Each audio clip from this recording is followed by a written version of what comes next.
আমি জিকির গাউস ভাইকে দায়িত্বহীন কণ্ঠে আহলুস সুন্নাত ওয়াল জামাতের পক্ষ থেকে মাঠ পর্যায়ের অবজারভেশন থেকে এবং বাবা শাহজালালের এই 360 আউলিয়ার পূর্ণভূমির একটি অংশ আপনার সেই হবিগঞ্জ জেলা, এই জায়গাটি ধর্ম কিভাবে লালিত হয়, এই জায়গাগুলো, এই হবিগঞ্জ কিভাবে ধর্মকে ধারণ করে, এই হবিগঞ্জ কিভাবে ইসলামকে ধারণ করে, তরিকত তাসাউফকে ধারণ করে, এটা আজকে আপনি আমাদের এই প্রোগ্রামের একজন অনবদ্য ব্যক্তি হিসাবে আপনার কর্ণকোহরে পৌঁছাতে চাই এবং সকলকে নিয়ে পৌঁছাতে চাই এই হবিগঞ্জের মাটি আহলুস সুন্নাত ওয়াল জামাতের ঘাঁটি।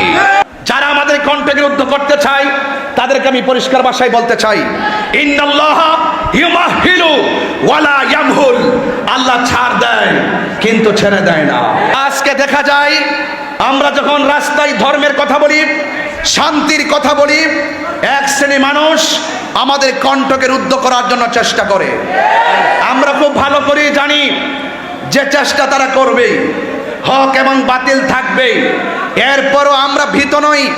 আমি শুধু পরিষ্কার ভাষায় বলতে চাই, আহলুস সুন্নাত ওয়াল জামাতের এই হবিগঞ্জের আহলুস সুন্নাত ওয়াল জামাত আমরা যেইভাবে ধারণ করি এবং আহলুস সুন্নাত ওয়াল জামাত যে একমাত্র শান্তিপ্রিয় দল, স্বাধীনতার পর থেকে এই 53 বছর হওয়ার পর আজকে আমরা বাংলাদেশে আমরা দায়িত্বহীনভাবে প্রমাণ করতে সক্ষম হয়েছি এই বাংলাদেশে একমাত্র শান্তিপ্রিয় দল আহলুস সুন্নাত ওয়াল জামাত। এটা কেন বলছি? এই দেশ আউলিয়া کرامের দেশ, এই দেশ বাবা শাহজালালের দেশ, এই দেশ শাহপরানের দেশ। কত বড় কলিজা হয় যে শাহপরানের মাজারকে ভাঙ্গার ষড়যন্ত্র করা হয়। উপস্থিত আঞ্জুমানে সালিকিন বাংলাদেশ হবিগঞ্জ জেলা শাখার উদ্যোগে বর্ণাঢ্য অনুষ্ঠানের আজ আজিমুসান জশ্নে জুলুস পবিত্র ঈদে মিলাদুন্নবী সাল্লাল্লাহু আলাইহি সাল্লাম শীর্ষক সেমিনার হবিগঞ্জ জেলা পরিষদ অডিটোরিয়াম হলরুমে আয়োজিত হাজার হাজার আশিকিন জাকিরিন বৃন্দ। আজ এই সুমহান কনফারেন্সের সভাপতিত্ব করছেন উপমহাদেশের প্রখ্যাত আলেমে দ্বীন সুলতানুল মুনাজিরিন, বাংলার কলম সম্রাট, উস্তাজুল উলামা, বাদরুল ফুকাহা, ঐতিহ্যবাহী শ্রীমঙ্গল সিরাজনগর দরবার শরীফের সাজ্জাদুর রশিদ মহান মুর্শিদ কেবলা অধ্যক্ষ আল্লামা সাহেব কেবলা সিরাজনগরী হুজুর মদ্দাজিল্লাহুল আলী। আজকের এই কনফারেন্সকে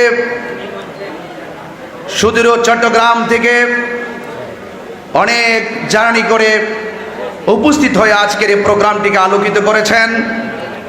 জাতীয় কাউন্সিলের মাধ্যমে আহলুস সুন্নাত ওয়াল জামাতের যিনি মজলিসে শূরার সদস্য হিসাবে নির্বাচিত হয়েছেন, যিনি অত্যন্ত জ্বালাময়ী কণ্ঠে বক্তব্য রেখেছেন, অত্যন্ত সুদক্ষ এবং সুদক্ষ সাংগঠনিক আল্লামা জৈনুল আবদিন জুবাইর হুজুর মদ্দাজিল্লাহুল আলী বক্তব্য রেখেছেন।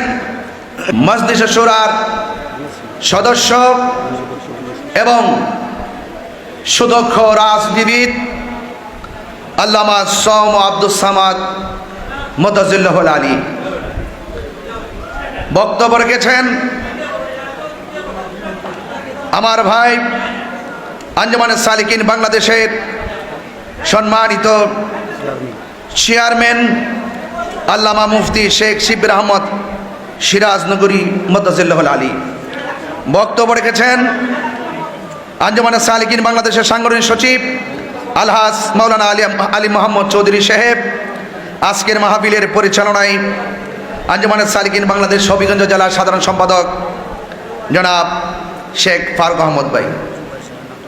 আমার পূর্বে যিনি সদ্য বক্তব্য রেখে যিনি বিদায় আরজ করেছেন, হবিগঞ্জ, লাখাই, শাস্তাগঞ্জ মাটিও মানুষের আস্থাভাজন ব্যক্তি,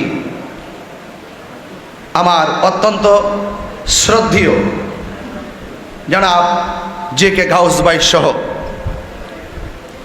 আমি যারা এখানে আমার প্রথম সারি, দ্বিতীয় সারি, তৃতীয় সারিতে মসজিদের ইমাম, খতিব এবং ওয়াইজিন বৃন্দ রয়েছেন, সবার প্রতি শ্রদ্ধা রেখে এবং ভিতরে এবং বাহিরে তিল ধারণের জায়গা নেই আজকে যারা উপস্থিত হয়েছেন, আমি সকলকে আমার অন্তরস্থল থেকে মোবারকবাদ জানাচ্ছি। আমার ভাইয়েরা, আজকে উলামায়ে কেরাম অত্যন্ত বিচক্ষণতার পরিচয় দিয়েছেন এবং অত্যন্ত জ্ঞান গভীর আলোচনা রেখেছেন। বর্তমান বাংলাদেশের প্রেক্ষাপটে যে কথাগুলো অত্যন্ত সার্বভৌমত্ব সুরক্ষায় গুরুত্বপূর্ণ এবং দেশের মানুষের কল্যাণে যে কথাগুলো অত্যন্ত গুরুত্বপূর্ণ এবং ধর্মের সুরক্ষায় যে কথাগুলো অত্যন্ত গুরুত্বপূর্ণ, সেই কথাগুলো ওনারা আপনাদের সামনে ব্যক্ত করেছেন।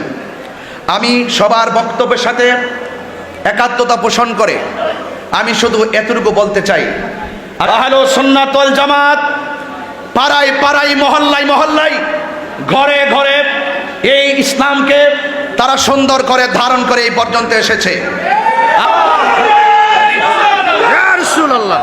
যারা আমাদের কণ্ঠকে রুদ্ধ করতে চায়, আমার ভাই ফারুক ভাই তিনি অত্যন্ত সাহসী ব্যক্তি। ফারুক ভাই অত্যন্ত নিবেদিত প্রাণ, যিনি আজকের এই প্রোগ্রামটিকে সুচারুরূপে পরিচালনার জন্য তিনি যে গ্যালারিতে যাদেরকে আজকে আনা হয়েছে, আমি JK গাউস ভাইকে পরিষ্কার ভাষায় শুধু এতটুকু বলতে চাই, আজকে যারা এখানে এসেছেন এরা একটি প্রতিষ্ঠান, এরা লক্ষ লক্ষ কোটি কোটি লোকের প্রতিনিধি। যদি আমাদেরকে বাংলাদেশের যে কোনো মাঠে যদি ছেড়ে দেওয়া হয়, আহলে সুন্নাত ওয়াল জামাতের কোটি কোটি সুন্নি জনতা তরিকাপন্থীদের উপস্থিতিতে এই বাংলাদেশের সেই মাঠ তরিকাপন্থীদেরকে মাঠ হিসেবে এই বাংলাদেশের একটি স্বর্ণশিখরে বিগত দিনে যারা মাজারকে উড়িয়ে দেওয়ার স্বপ্ন দেখেছিল, এরা কিন্তু হারে হারে টের পেয়েছে। যারা মাজারকে ভাঙতে চায় এরা কখনো ধর্মের প্রকৃত লোক হতে পারে না। যারা আল্লাহর ওলির মাজারে আগুন ধরিয়ে দিতে চায় এরা কখনো এই দেশের সভ্য নাগরিক হতে পারে না। আল্লাহর ওলির মাজারকে সুরক্ষা করতে হবে। সত্যিকার ধর্ম যারা হৃদয়ে লালন করে তাদেরকে সুযোগ করে দিতে হবে। কারণ আহলে সুন্নাত ওয়াল জামাত সংকটে দুর্যোগে এই দেশের মানুষের জন্য কাজ করে। ধর্মের নামে অধর্মের চর্চা, ধর্মের নামে অধর্মের চর্চা এই দেশে বন্ধ করতে হবে। আজকে আমরা দেখি ধর্মকে ব্যবহার করে অনেকে কথা বলে, সুন্নিরা ধর্মকে ব্যবহার করে কথা বলে না। সুন্নিরা নিজের স্বার্থকে হাসিল করতে গিয়ে ধর্মকে ব্যবহার করে না, সুন্নিরা ধর্মকে প্রতিষ্ঠা করার জন্য কথা বলে, সুন্নিরা ধর্মের জন্য কথা বলে। এই জন্য আজকে আঞ্জুমানে সালিকিন বাংলাদেশ হবিগঞ্জ জেলার ব্যবস্থাপনায় আজকের এই হবিগঞ্জের জেলা প্রশাসকের এই আমাদের যে অডিটোরিয়ামে আজকে যে প্রোগ্রামটি হচ্ছে, এই প্রোগ্রামটি আমাদের এই হবিগঞ্জের সম্প্রীতির জন্য অত্যন্ত গুরুত্বপূর্ণ। আপনারা যারা এখানে এসেছেন আপনারা জানেন আল্লামা সাইফুল্লাহ সিরাজনগর হুজুর শুধুমাত্র একজন খানকার পীর নয়, এটা আপনাকে মানতে হবে। আল্লামা সাইফুল্লাহ সিরাজনগর হুজুর শুধুমাত্র খানকায় বসে মুরাকাবার মধ্যে সীমাবদ্ধ নয়, তিনি রাজপথে আমাদের অধ্যক্ষ আল্লামা জয়নুল আবদিন জুবাইর হুজুর বলেছিলেন, শুধুমাত্র খানকাই রসুল, শুধুমাত্র হেরা গুহাই আল্লাহর হাবিব ধ্যান করে নাই, আল্লাহর হাবিব জীবনে 27টি যুদ্ধে তলোয়ার নিয়ে ময়দানে নেমেছেন। কথা বলে এই জন্য ইসলাম শুধুমাত্র নরম ভাষার নাম নয়, ইসলাম গরম ভাষায় কথা বলতে শেখায়। এই জন্য আমি অনুরোধ করব আহলে সুন্নাত ওয়াল জামাতের হবিগঞ্জ জেলার যারা রয়েছেন, আমাদের কেন্দ্রীয় দিক নির্দেশনায় আমাদের সোম আব্দুল সামাদ ভাই যেভাবে আপনাদের হবিগঞ্জের এবং সিলেটের ঐতিহ্যকে তুলে ধরেছেন, ইতিহাস ব্যক্ত করেছেন, প্রত্যেকের কথাগুলোকে আপনাদের জীবনে কুট করে আহলে সুন্নাত ওয়াল জামাতকে অনেক দূর এগিয়ে নিতে হবে এবং কেন্দ্রীয় দিক নির্দেশনায় আমাদের আহলে সুন্নাত ওয়াল জামাতকে অনেক দূর এগিয়ে নিয়ে সম্প্রীতির লক্ষ্যে এই হবিগঞ্জকে একটি মডেল আহলে সুন্নাত ওয়াল জামাতের মডেল বানাতে হবে। ঠিক কিনা বলেন? আল্লাহ পাক রব্বুল আলামিন আমাদের সকলকে আহলে সুন্নাত ওয়াল জামাতের কাজগুলো ঐক্যবদ্ধভাবে সাংগঠনিকভাবে করার তৌফিক দান করুন। সকলে বলে আমিন। আসসালামু আলাইকুম ওয়া রাহমাতুল্লাহি ওয়া বারাকাতুহু।